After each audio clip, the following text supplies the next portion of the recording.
Hello, everybody, and welcome to another episode of Leading from Alignment. This is episode 321, and we've titled it today Restoring Purpose in a Disengaged World. And we have a special guest with us today, Jenni Catron. Jenni, we haven't had you on the podcast for 4 years, That but we're feels so glad to crazy to have you back. me. Well, thanks for having me back, but I can't believe it's been 4 years. So I great to was, reconnect, John. yeah, I was shocked. I want to introduce you to the audience real quick, and then we'll get rolling. Jenni is a writer. She's a speaker. She's a leadership expert. One of the brightest leadership minds that I've ever been exposed to. And she speaks at conferences all over the country. And she's the founder and CEO of the Foresight Group, where she consults with individuals, teams on leadership and organizational health and culture. She's also an author. She's written several books, Clout, Discover, and Unleash Your God-Given Influence. And then one that I've read a few years ago called The Four Dimensions of Extraordinary Leadership, which is, again, one of the best books I've read on leadership. So, Jenni, I can't believe it's been 4 years, but welcome back to the Thank podcast. you. Thanks for having me back. It's so fun, so fun, and such a What's been generous ha- introduction. what's been happening with you in the last 4 years? Yeah, there's not enough time probably to give us everything, but what's been Well, going on? the probably the biggest is that I did end up writing another book after the four dimensions. I Okay. wrote a book called Culture Matters: Discovering and Mm. Unleashing Your God-Given. No, that's close tagline. You can tell we're recording first thing in the morning. I'm like, I've had my tea this morning, John. I don't know why. I'm like, but I wrote a book called Culture Matters, and it's about helping your team grow, thrive, and be unstoppable. So, really Mm. focused on team dynamics, how to build healthy teams, how to build environments that engage people. And so that's been the big lift because there's about 8 years in between the Four Dimensions book and the Culture Matters book because I was launching the Foresight Group. And then the Yeah. last couple of years have been dedicated to getting the next book out and out in the world. So that's been the bulk of it. I'm sure there's Okay. been a few other things in there, but leading and coaching and speaking and doing all that fun stuff too. Yeah. It's interesting, isn't it? Writing books. I get asked, when's your next book coming out? And I say never.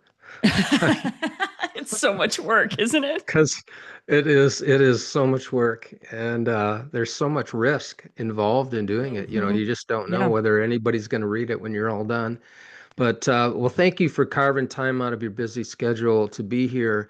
The thing that really piqued my interest in having you back is I'm on your mailing list, and you've hmm, been sending a lot of communication around engagement at work yeah, and disengagement.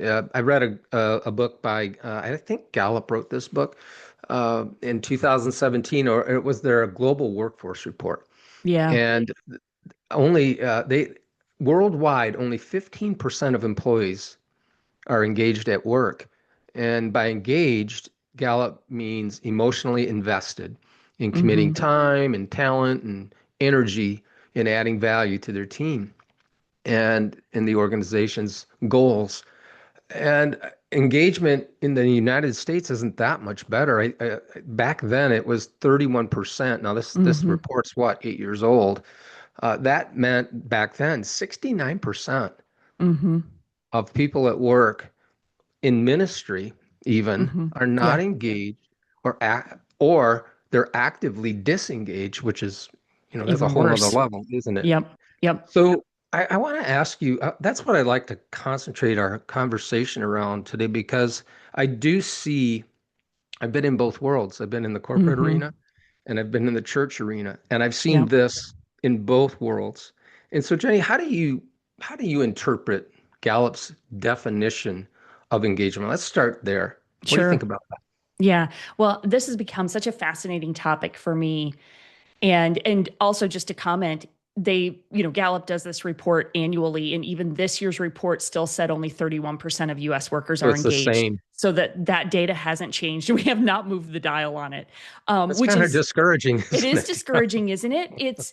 I think that's the thing, my first job out of college was like a fantastic work experience. Like I was highly engaged, we were growing, thriving, there were clear goals. I had friends at work, like all the metrics that we usually measure for engagement. In reflection, I see how those were all there.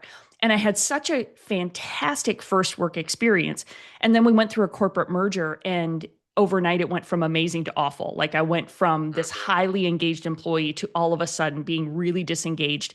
And the only thing that had changed was my team, my leader, and my environment. Like my job function was technically the same, but the people around me changed, and that radically Yes. changed my engagement.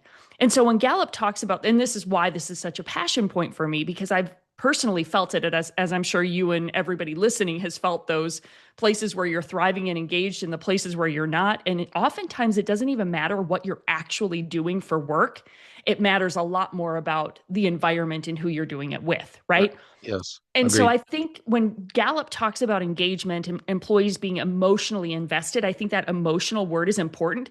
We like to take that away from when we're talking like workplace. We're like, it's not, we got a job to do. But how we feel about our work deeply impacts how we show up. And so I Yeah. think what I hear behind that definition, they talk about emotionally invested and committing your time, your talent, and your energy. Well, when you think about what do I commit my time, my talent, and my energy to, it's to things that I find purpose in, I find meaning in, I feel belonging.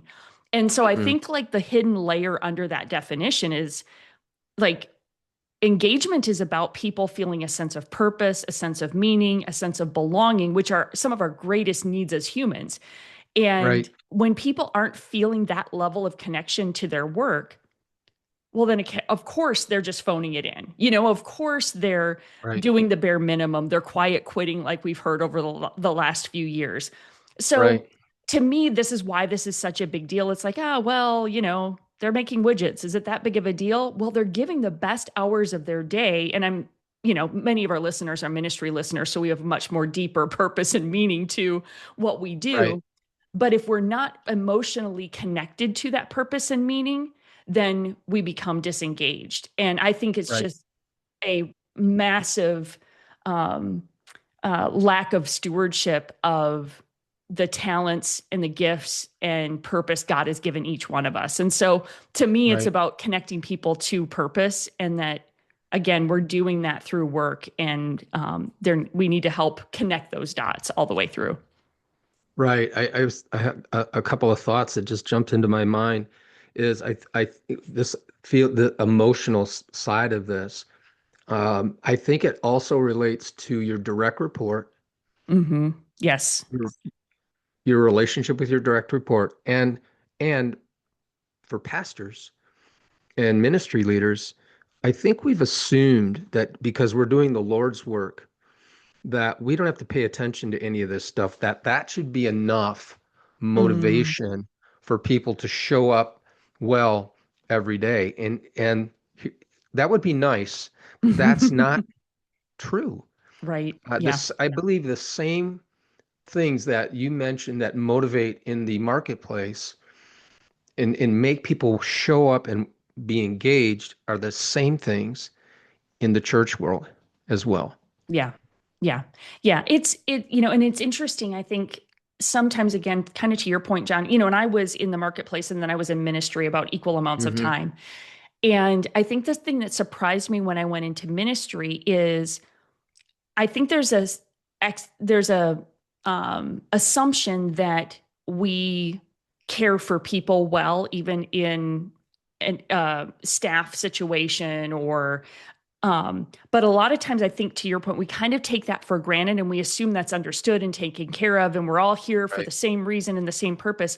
And we actually neglect some of the care and the connection that employees need to feel like they matter, they belong, and we're Right. providing the clarity that they need to know, hey, this is how your role connects to what we're doing and how it matters to the big picture in the 100%. ministry, and helping connect those dots all the way through. And so I do think sometimes in ministry, we can take it for granted and assume it's understood. And I often will tell pastors, I'm like, your staff is your first congregation. Like your staff is your Right. first team that you need to lead and make sure that they're connected to the mission, they're connected to the how you're accomplishing that mission. They understand how they fit in that equation, and you're not just assuming they know, you're clarifying what that looks like for them. And then of course that becomes cascading to the congregation. But I think sometimes we have a tendency in ministry to skip over the staff and jump to serving the congregation, and we sometimes miss the stewardship of that, the talent closest to us, and making sure we're really equipping them well. Yeah, that's so true. I want to jump over a couple of questions here. I want to ask you this: what are some warning signs a church leader should look for to identify disengagement before it becomes Mm, costly? And when I mean yeah. costly, I mean more than dollars.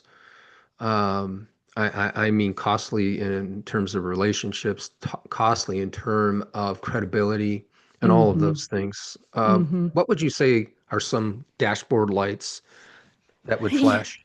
Yeah, and sometimes they're subtle. And so being tuned into them is really important. But if you start to see people, um, and I kind of reference this, but doing the bare minimum, maybe they're starting to show up a little later or leaving a little earlier. Maybe that level of commitment that might have been there historically seems just a little lighter. And it's not drastic. It's not like, but it just their energy and their enthusiasm seems a little bit seems like it's waning. Another Okay. thing that sometimes will show up is maybe they are one of two things. They might not be asking questions anymore. So maybe they were somebody who was historically very curious and would ask more questions, and they needed information to help them kind of move forward. And all of a sudden, you're not getting as many questions from them. That might feel relieving because you're like, whew, my 20 questions person isn't asking me 20 questions. Well, if they typically were the 20 questions person and they, were, you know, really engaged and committed, and all of a sudden they're not asking questions, that would be a caution sign to me. The reverse of that is the person who's all of a sudden asking all the questions. Like they weren't Okay. historically That's um, interesting. a critic or uh, not even a critic, but just somebody who questioned things. But now all of a sudden they're asking a lot of questions that aren't disrespectful, but like borderline angsty, right? Like they're I just got you. like, I'm pushing a little bit. Well, why? Why are we doing that? Or does that really make sense? Or should we be doing that? They start to become a critic, and that wasn't historically them. So, what I guess I'm saying is look for behavior that starts to be incongruent with when they were at their best. So, Yeah. what I would say is like, your team members, especially when they first come on. Maybe you recently put them into a new role. They have lots of energy. They have lots of engagement, and those moments where you're getting their best, when that is not showing up with consistency anymore, I would be paying attention. I would start asking some questions in a curious way. Obviously, how we ask questions matters because it could put them on the Right. defensive, but it's looking for hey, an understanding of what's going on. Um, Another thing I will sometimes see is if you, as a leader, walk into the room and all of a sudden everybody starts, uh, shuts down and quits talking, and there's some conversations that they didn't want me to be a part of. Um, like that's an indicator that it's like, something's a little off, like something's not quite right. And so again, you're looking for behavior that starts to be inconsistent with some of your brightest moments. And then Right. I use those to get curious of like, okay, what is that telling me? What do I need to know? And I would just say this, John, oftentimes if our culture or our team are disengaged in an unhealthy place, we're often the last to know. And That's scary, isn't it? it is scary. And it takes a lot of work, a lot of curiosity, and a lot of humility on the part of the leader to go, it might not be as good as I think it is. They might not be as engaged as I want them to be because we want them to be engaged. Right. We see the meaning, the purpose, the significance, and so it feels, you know, we don't understand why they might not be. And Right. so it's sometimes hard for us to believe it. And then it's hard for us to get the intel to see it before it's gotten even a little more unhealthy. So it takes a Sure. lot of work on our part Yeah. to recognize it. So that's why even when I'm describing this, some of this are very subtle.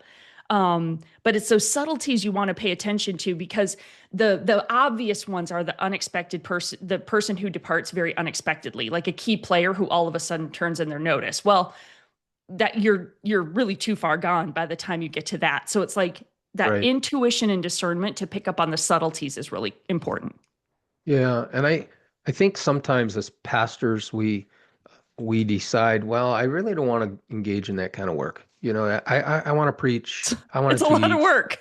I want to go visit, I don't want to do that. Well, I don't know if anybody told you leading was easy, they were lying to you. Right. It is hard to lead well, and part of leading well is knowing the condition of your team. You Yeah, know, a good shepherd knows the condition of their that's flock. good. Yep. And the only way, and you know what, Jenny, when things were really in a high growth mode, I I I I didn't do a very good job of that. I Mm, got so busy with growth yep. and the next hill that we were trying to climb, and I forgot that my team needed FaceTime with me. Yeah. Yep. And and so I recommitted this year to spend FaceTime with everybody on my team, and we're scattered all over the Mm-hmm. country. Mm-hmm. Uh, at least 2 times a year, I've got FaceTime with everybody on the team. Some of them Awesome. more based on what they do for us, and it has really been eye-opening Mm. because I've made assumptions that weren't accurate, Mm. and and I think they did too, by the Sure. way. Yeah. Yep. So so I like that. What do you think are the biggest drivers behind low engagement in ministry Mm. settings? Let's let's Yeah. let's put it in the context of ministry.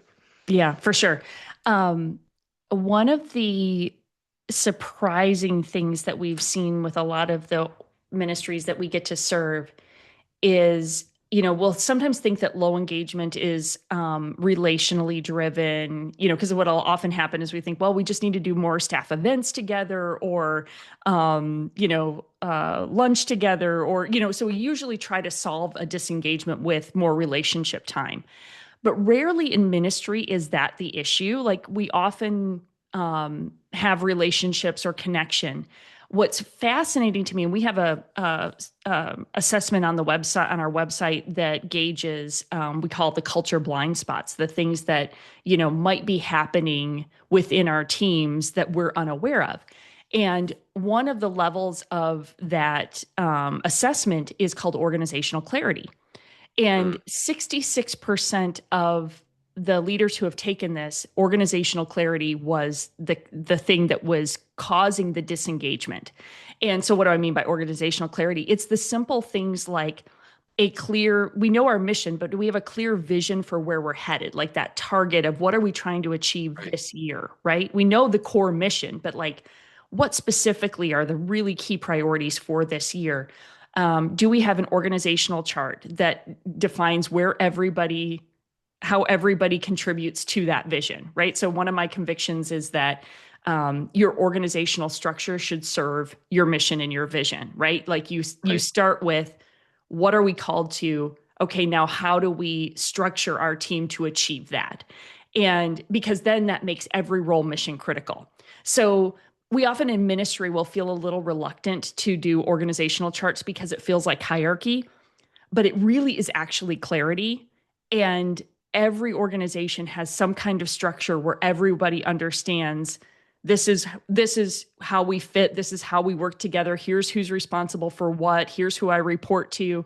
We're just that's how our Western culture is organized, and so it's very understood and it provides clarity. And Brene Brown is famous for saying clear is kind, that when Hmm. we provide clarity we help. And this is the kicker for us, is that when we give clarity to what seem like simple things, because as leaders, well, the organizational structure feels obvious to you. I don't care if you have 3 team members, if it's you and 2 other people, put it on paper and show it so people can see That's Here's how good. we're structured. Then here's your role and what you're responsible for. And again, we assume it's understood, especially if our teams are small. We feel like it's unnecessary to like put all of that in writing. But here's the power of it. When we give that level of clarity, team members more confidently contribute, right? Like as soon as they know, okay, Okay. this is how we're organized, this is my place, this is what you do, this is what I do, all of a sudden now I more confidently contribute because clarity of yes, indeed, this is my responsibility. Um, and so here's how I can show up. And I'm not guessing whether, oh, is that my job or is that not my job? Because if I have question marks, then I usually hold back. Now, your more aggressive personalities will just keep plowing forward, but most of your team members will hold back if they lack clarity. And so Mm, sometimes we'll perceive disengagement or apathy or disinterest as like an attitude issue when it might right. actually be a clarity issue. And so it feels counterintuitive because you're like, well, Jenni, you're talking about organization and structure and stuff, and that's like going to help engagement. And quite honestly, it's one of the key things, especially in ministry, because we tend to overlook it because we lean into the relational things. And so Right. the organizational clarity pieces become really powerful in helping Yeah. engagement. That's good insight. Because I have observed the relational uh, heaviness in terms of the weight of it, that we give a lot of weight to relationships, and I think we should. For sure. Um, but there's more to it than that. That's Hmm. what I hear you saying. It's not That's just right. about the relational piece, it's about the organizational piece. It's about Yeah. the structure Yeah. in the system. It's interesting, that in our 13 years of consulting with churches, we've noticed that most problems are, well, there's two sides to it. I'm going to be very simplistic here. Um, there's a spirit. There's usually some sort of a spirit problem and a system problem, Right. Yep. and churches lean heavily to one or the other side. Sometimes you've Yeah. got some churches that are all system and no spirit, and they are not vibrant. There's no Right. life there. It's robotic. And then you've got the other extreme of it's mostly spirit with no structure. Yep. And yeah, it's a lively bunch, but Are they getting anything uh, done? they don't get much done. And so I like that thought because I do think that most pastors would say, I've just got to spend more time with my team, but Yeah. there's more to it than that, right? I have to Yeah. be clear, and they Yeah. have to have a good sense, I think, of how what they do contributes to the destination we're trying That's to right. get to. I've thought of vision for this way for the last 7, 8 years, that vision speaks to destination. It speaks to Yeah. where. It answers the question where. Yep. That's right. Where do we want to land it? And then part of my job as a leader is to help my teammates see how what they do connects to where we're That's good. heading. And I think that, would you agree that that drives engagement? That when That's good. people have a sense of meaning, like, man, even people who aren't forward facing in our organization, Yes. I make sure that we have two administrators, and I make sure that they understand that it would be impossible for us to influence leaders the way we do without the work that they do. Yeah, that's right. And Yep. and I think that that is more important to them than the paycheck. Yeah. Yes. In Yeah. Yeah. in Yeah. a way, they like the paycheck, but I think that sense of connectivity to the vision is what energizes, and making sure they're in the right role for their who they are, That's how right. God's designed them. All Yeah. of that, I think, is what I've noticed. Yeah. Yeah. You're exactly right. And so over the last couple of years, we have helped organizations do an exhaustive like staff survey of helping them understand, get an Okay. assessment of their staff and like where are they and what's their engagement level and so forth.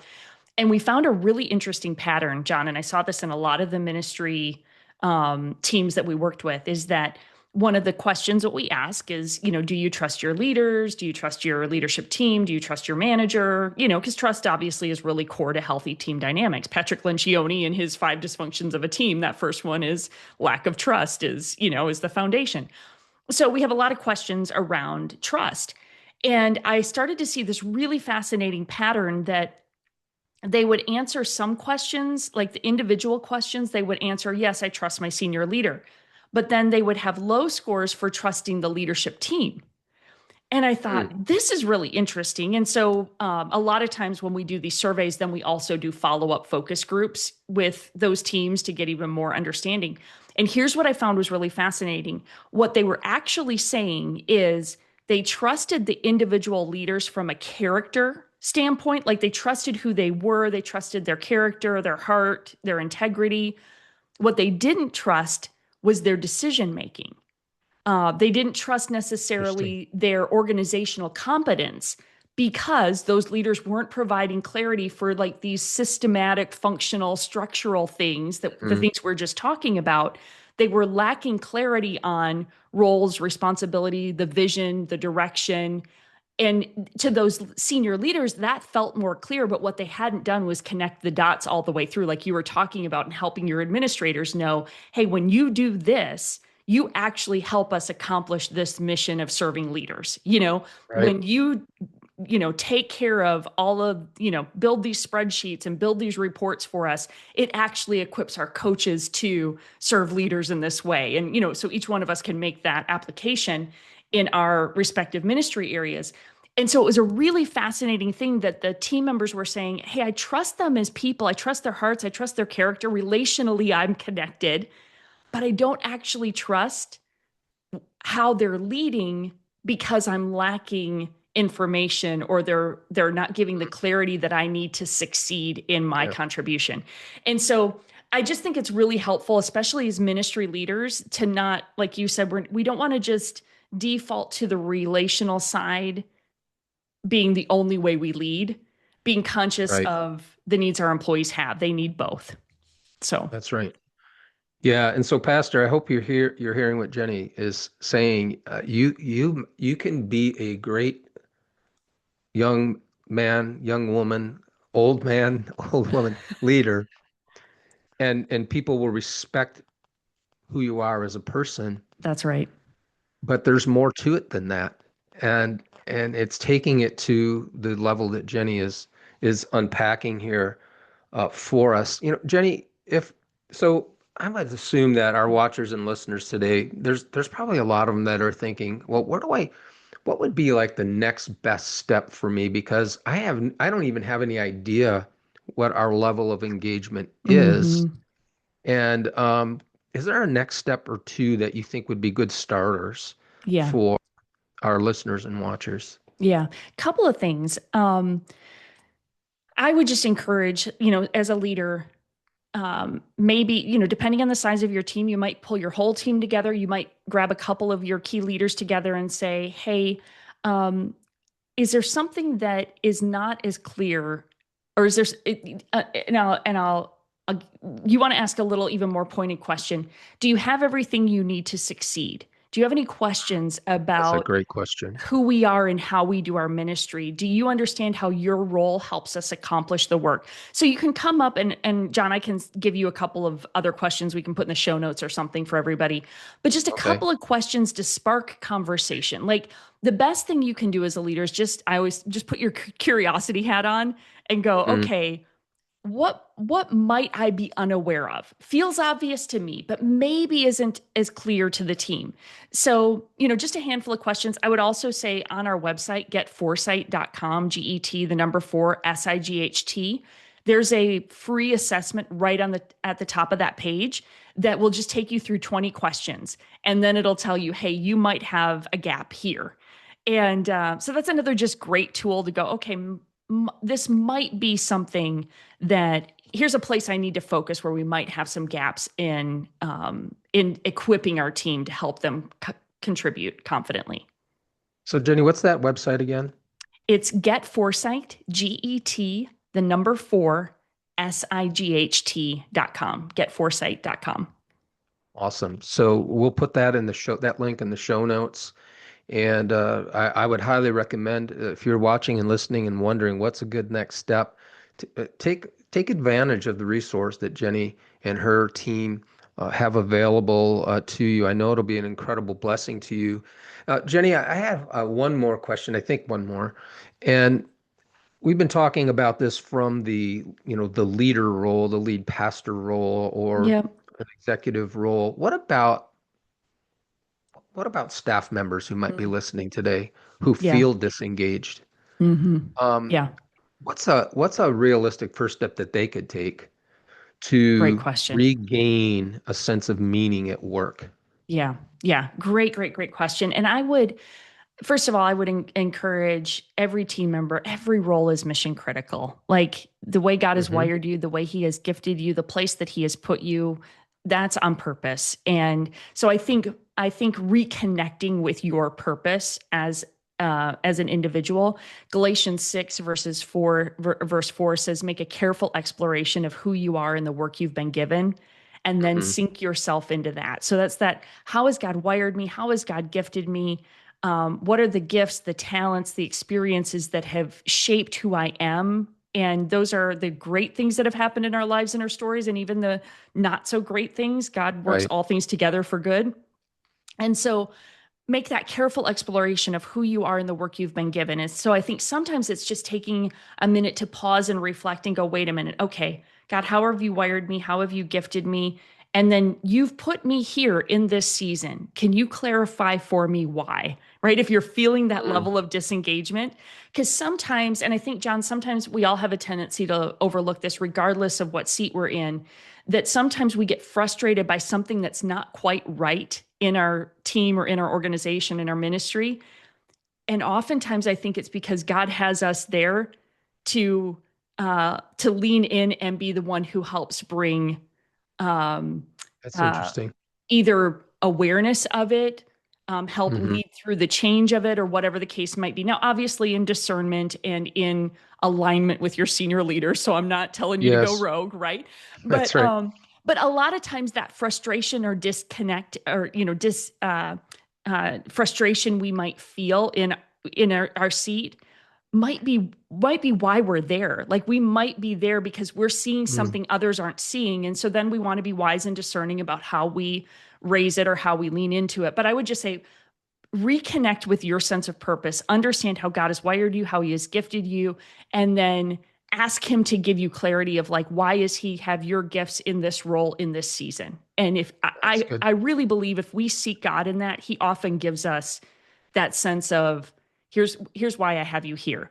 And then the Yeah, other thing I would encourage you is every one of us is contributing to the culture and to the environment of our teams and our ministries and our organizations. And a lot of times we sit back and we wait for everybody else to change and make it better. And if you're in a spot where you feel like, gosh, I wish we were more, I wish everybody was more engaged. I wish, well, be what you hope for everybody to be, right? Like be, and one yeah, of the things I'll say is like, what do you look like at your best, both individually and as a team? What do we look like at our best? And then choose to show up like that, right? Choose to be the yeah, one who shows up every day bringing your best because becomes contagious, right? yes. And so you can be a catalyst or an influence for helping create greater engagement in your organization if you choose to be the one to go first in that. And I would suspect that your senior leader would notice, For sure. Yeah. Yeah. and maybe that gives you the opportunity to approach that senior leader respectfully Hmm. and honestly, and have a conversation That's right. with Yeah. him or her. We're all adults in the room.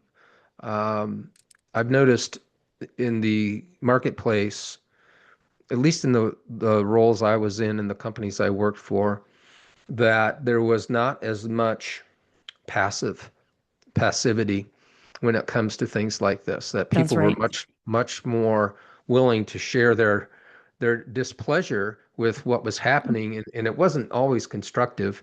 And so what we're not saying, if you're an associate and you're feeling this disengagement, Jenni gave you some great ideas on how to work on that in your own world. But it may lead to a conversation Mm-hmm. with your lead pastor, with the executive, your direct report. And I would encourage you to go into that conversation well prepared, having done what Jenni has already encouraged you to do before you ever have that conversation.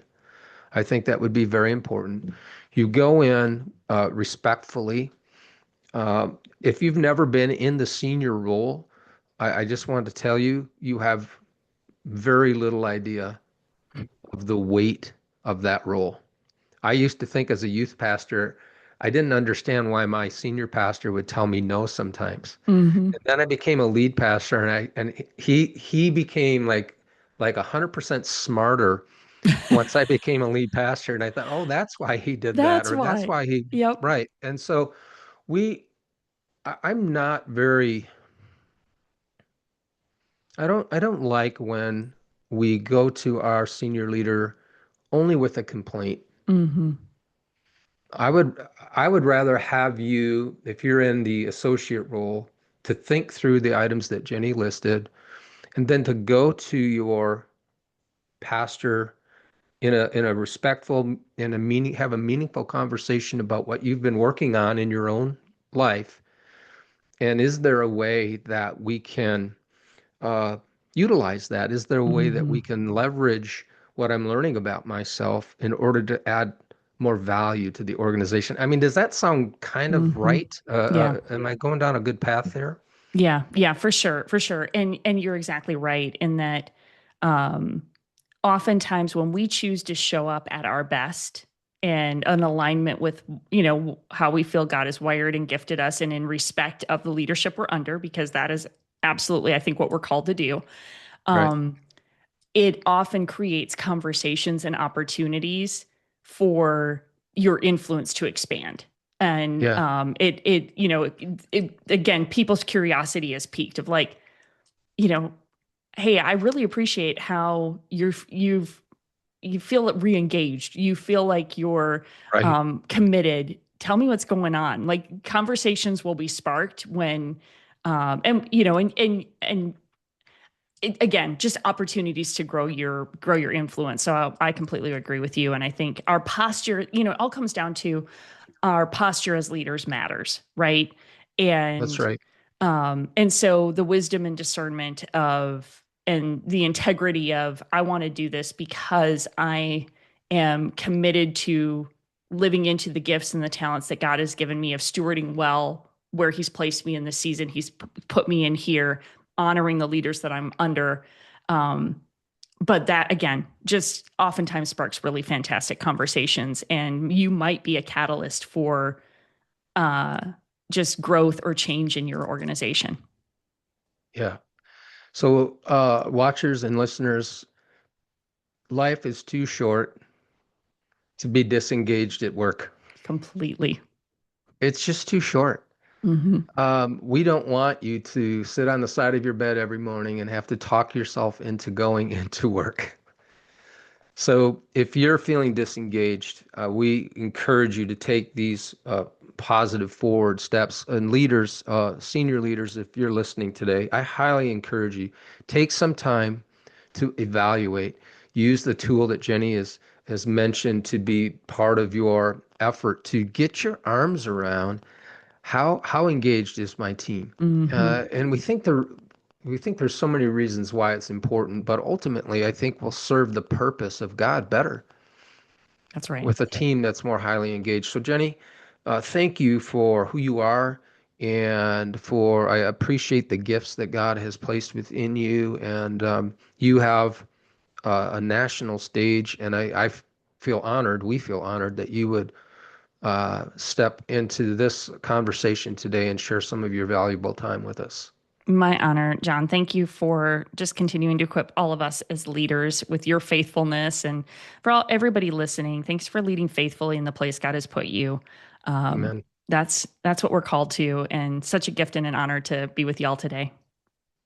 Yeah, so if you're listening and watching and you'd like to have more conversation, around this subject, you can go to Jenni's website and we'll put that in the show notes. Or if you want to reach out to us at convergecoach.com, you can select the start a conversation button. And that will give you about 25 free minutes with one of our coaches just to listen to what's going on in your world. And it's obligatory, and we might be able to help you in 20 minutes. And if we can't help you in 20 minutes, we'll talk about what that might look like down the road. But we are rooting for you. We are cheering you on and praying for you as you continue to lead from alignment.